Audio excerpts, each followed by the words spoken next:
Okay. Good evening, Mark, and thank you so much for agreeing to do this, by the way. And so I know that we've met before, right? So I know you were our resource person for the talk that was conducted by NSA, which was on how to study bird diversity using eBird Forum, as well as the birding session that was done right after that, which was at GKVK, right? So I know we're quite familiar with each other, but for the people who are not aware of you, can you briefly introduce yourself? Right. Thank you so much, Raman, for having me here on this platform. It's a pleasure for me to be addressing the zoology students of St. Joseph's College, St. Joseph's University now.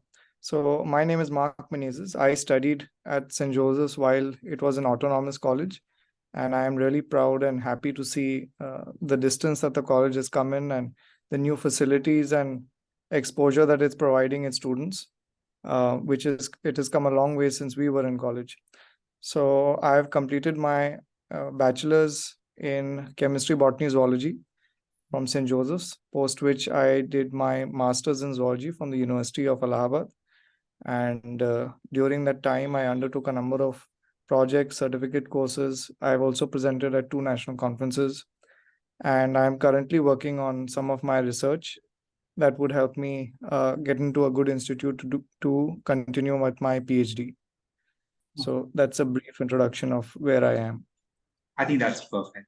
And moving on, can you tell us a little bit more about your career and the things that you're working on currently? And if you have any plans for the future, can you elaborate a little bit more? Sure. So the entire motivation for me to take science was to study zoology. And more specifically within zoology, I wanted to study ornithology, which is the study of birds. So studying ornithology is what drove me towards choosing science in my high school, choosing science in my undergraduate degree. So that has been the driving force behind my decisions in my educational career. And for the last 2.5 years now, I've been studying the bird diversity of the Indo-Gangetic Plains, more specifically the bird diversity within the district of Prayagraj, formerly known as Allahabad. And I'm looking to understand how birds from the foothills spend their time in central India during the winters, and how the lack or the small pockets of urban forests that we have become the last refuge for birds from the Himalayan foothills to spend and winter during the extreme winters that are there in the higher altitude regions. So that's a small gist of what I've been doing. And yeah. Plans for the future. You talk about your PhD. Yes. Yeah. So for the future, I'd like to get into a good institute for my PhD, which allows me to continue studying birds and probably I have my thesis, which has some impact on the ground, which is more of a conservation project come research field. So I'm somebody who loves being in the field. I worked in offices previously, and there's something that I really detest is being confined to a certain indoor setup, not having access to natural lighting, natural air, open environments. That's something that really doesn't suit me at all. So I'm somebody who intends to, in the long term, be in the field as much as I can. So the jobs, the projects, and my research that I take up is hopefully going to keep me in the field.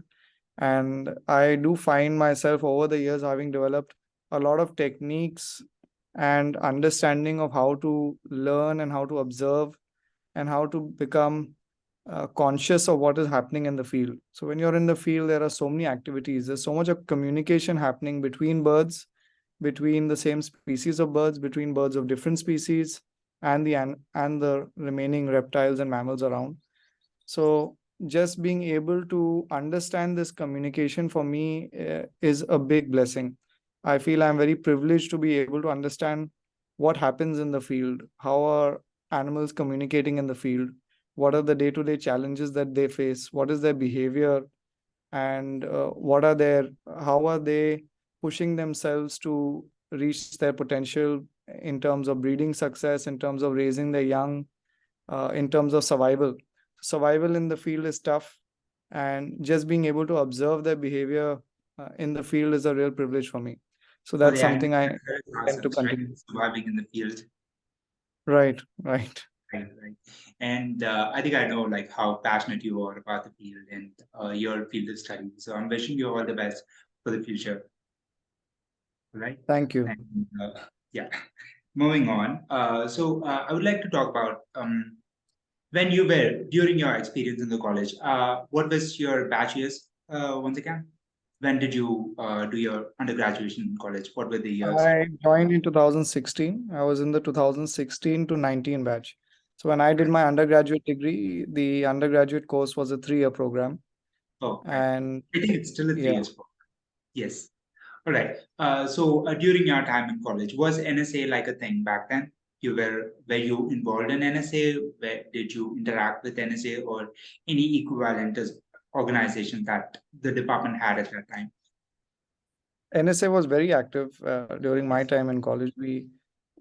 During my first year, there was a national conference on wildlife conservation. And post that, we had a number of seminars, uh, 1-day programs. A lot of specimens were exhibited. We had a lot of people from the field who came and spoke to us, Mm. and that exposure was really critical. It's good to be able to, especially in a city like Bangalore, you have access to a lot of field experts and a lot of Definitely. experts in the field of wildlife and conservation and environmental impact assessment, environmental uh, uh, effects, climate change, a number of different interesting topics. So we were really privileged to have experts from NCBS, from JNCSR, a lot of premier institutes around Bangalore who came and gave us a number of sessions. And that was really helpful in instigating a sense of interest in us to continue into research and really become scientists. So when we're studying science in lower courses such as your undergraduate, masters, I think very few students are building that acumen that they are going to go on and become scientists. So Yes. developing a scientific mindset and a scientific purview, a critical thinking, analytical thinking mindset is really important. And for that to actually develop and grow, you need to have exposure to people who are in that field and who are doing research, and just observe how they think. What is their thought process like? What is their outlook to different problems like? How do they approach problems? How do they go on finding solutions to these problems? So that's really important, and that's something that NSA does provide. Okay. During your time, were you like a co-member of the NSA, or were you? Yeah. So I was general secretary of the Natural Science Association for a while. But during my time in college, I was somebody who enrolled in practically every association. I was office bearer.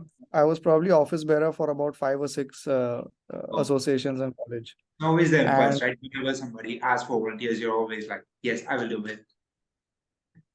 and that was one of the aspects, but more so that if you're somebody who takes the initiative, if you're Yes, somebody with good communication skills, if you're somebody yes, who can articulate themselves and who's confident in public speaking, you sort definitely. of get pushed on to do different things in college. So Yes, yes. when it comes to initiative, there was, when I was in my undergraduate course in my second year or in my first year, I think there was a talk that was hosted by the postgraduate department of botany, and they invited Dr. M. Swaminathan to speak, Oh, who was the founder of the Green Revolution. yes. And while Dr. Swaminathan was speaking at Xavier Hall in the PG block, the acoustics of that hall are not great. Yes. And Yes. Mr. Dr. Swaminathan at the time, who was quite senior, he was in his 90s, if I'm not wrong, during the Oh, time that he visited college. So I think, except for the first 2 rows, probably nobody was able to hear him.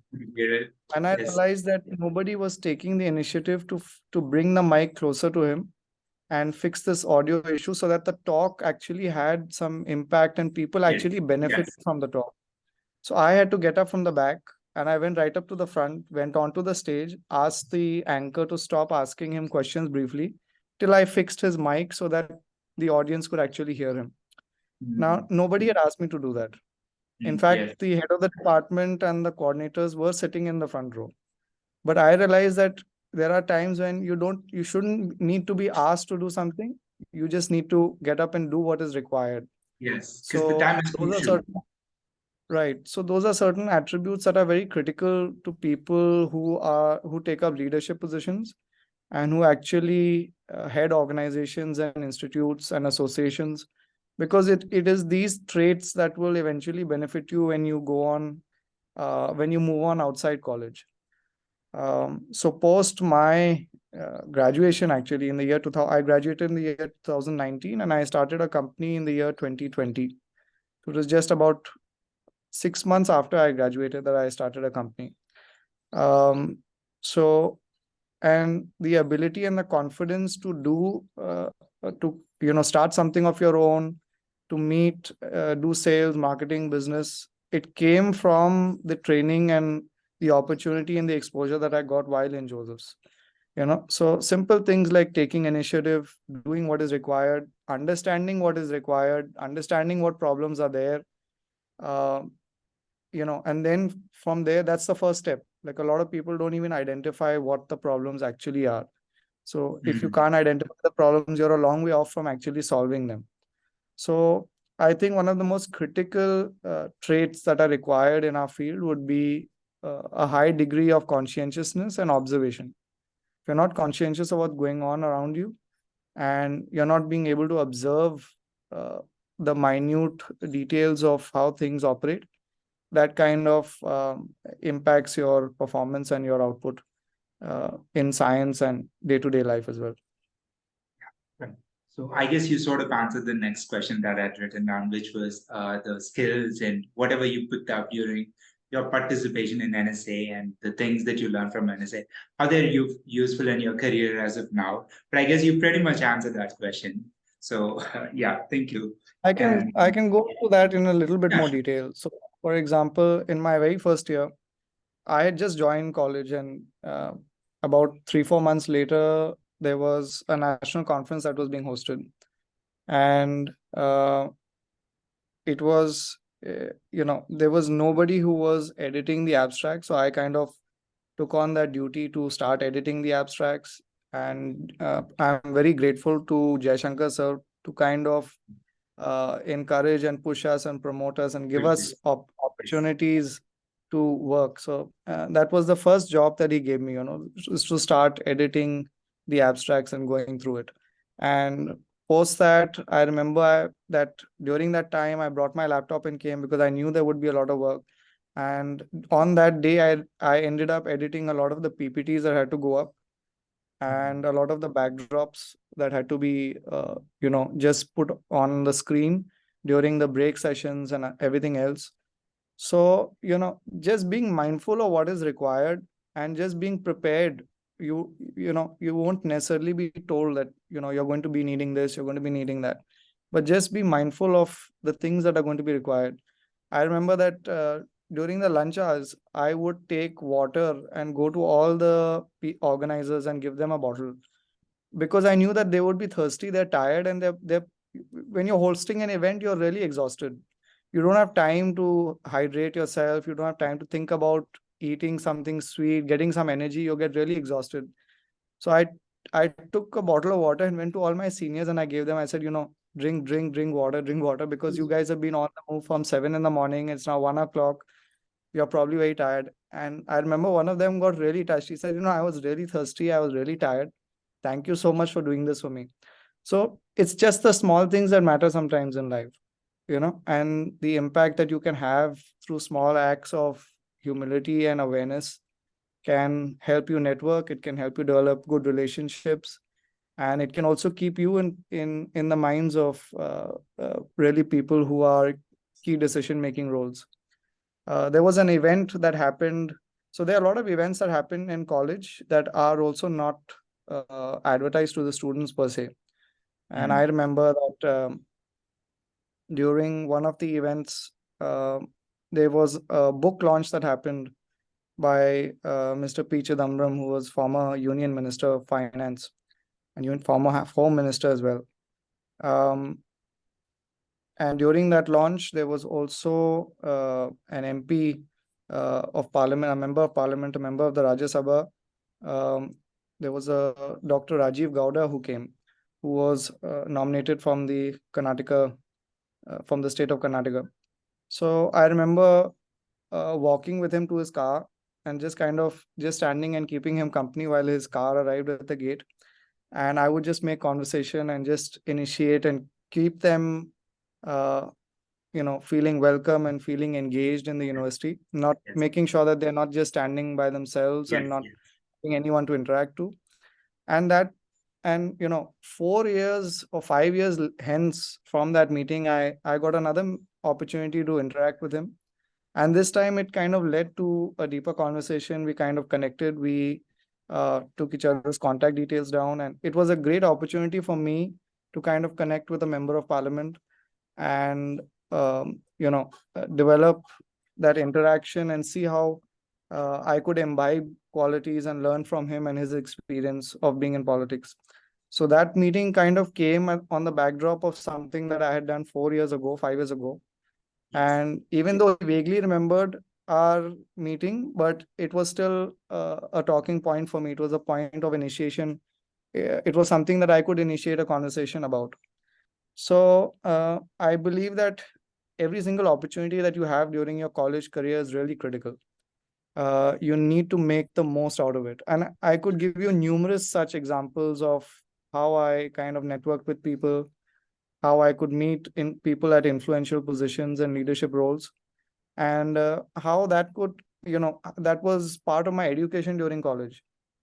So if you just come to college for the classes and completing the syllabus and writing the exams, your education has been quite bereft of everything that it could have been. You've sort of lost out on a lot of opportunities. So that's just a few very vague examples, but they've stayed with me, you know. Definitely. Um, I'm pretty and sure those still are comes through. right. Thank you so much. And I know that you visited the campus like very recently, right, during the event. And also you've had quite a few interactions with NSA and Natura Zoologia, as the NSA as well as the PG Association. So what is your impression of the state of the college and the association as it exists as of now in the present? Like, what are the changes that you've observed? Are they the good, bad, the neutral? Your impression, basically. Right. So the association and the Department of Zoology, I would say, has come a long way since when we were in college. Um, Basically, that is the difference, right? It's now part of the university, but when Yes. we were in college and it was part of a college. So Yes. I would say that there's a big difference in the amount of exposure. There's a big difference in the regularity of events and the number of uh, uh, sort of specialists that you get access to. And I also think that the advent of COVID and online meetings and Zoom calls and Google Meet and all this technology of being able to bring people together remotely has also played a role in that. It wasn't easy in 2016, 17, 18 to really host events and bring people from across the corners of the country and a lot of people from abroad as well to come and give us special sessions and lectures.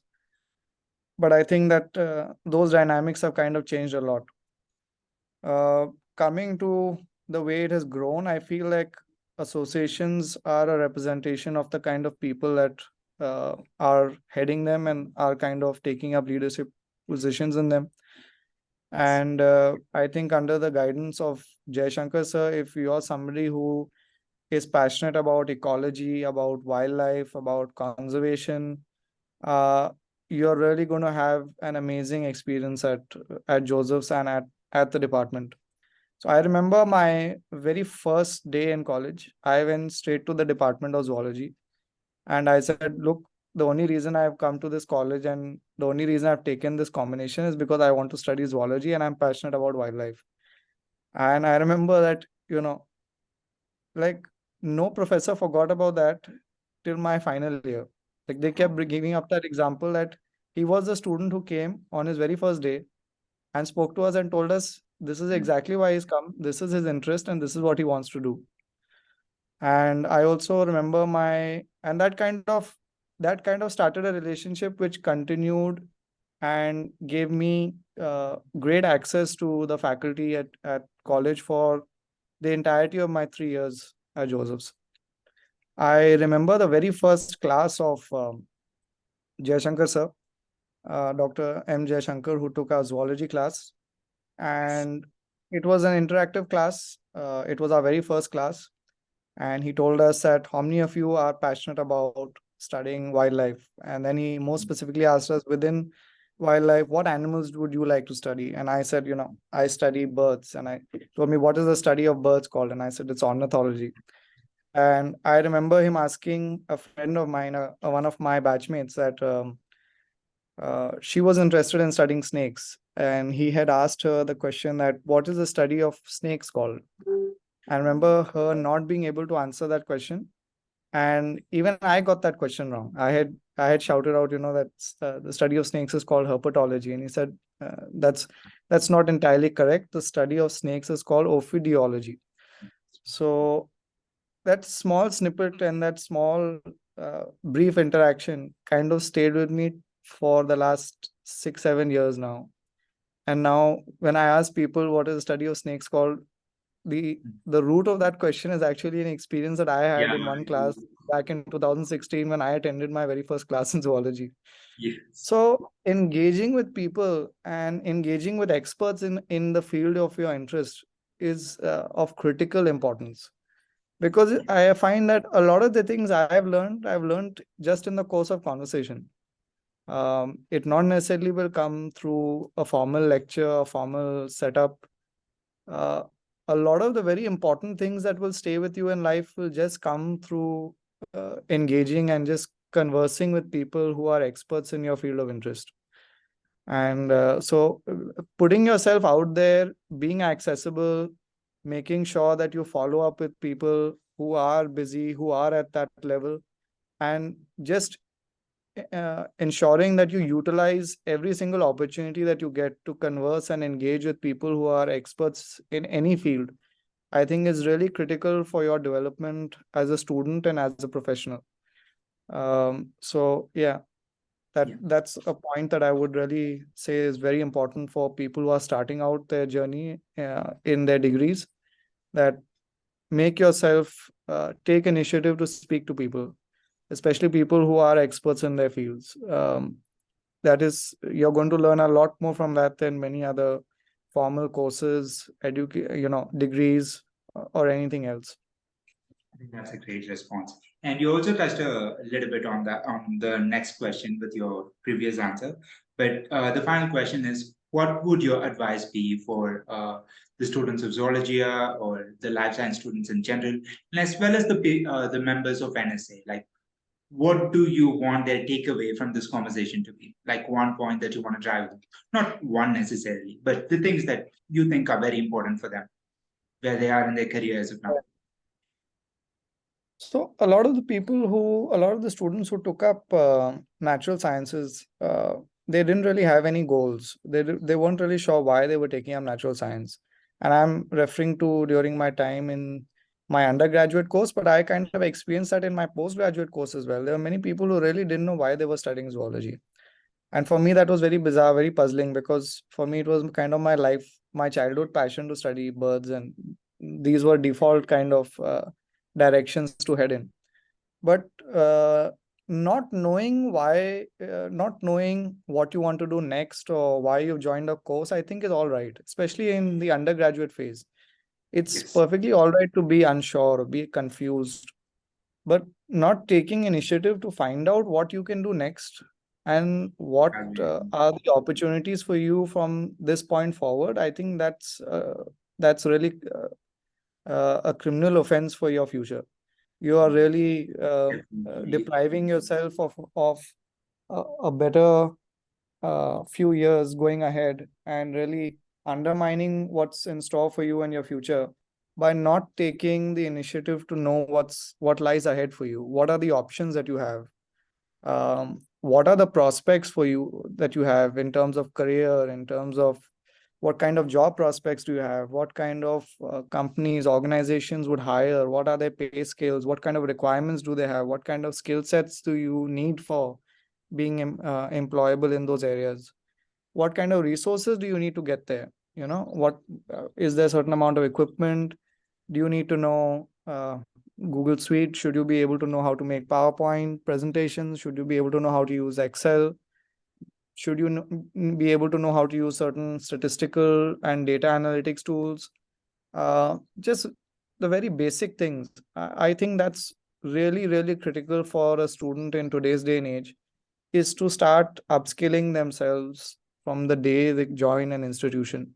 You're here to develop in the skill sets that you have, whether it's simple preparation of a memorandum, preparation of a proposal. I think a lot of the students who even graduate from the undergraduate course have not bothered to figure out what is the difference between a CV and a resume. They're so confused.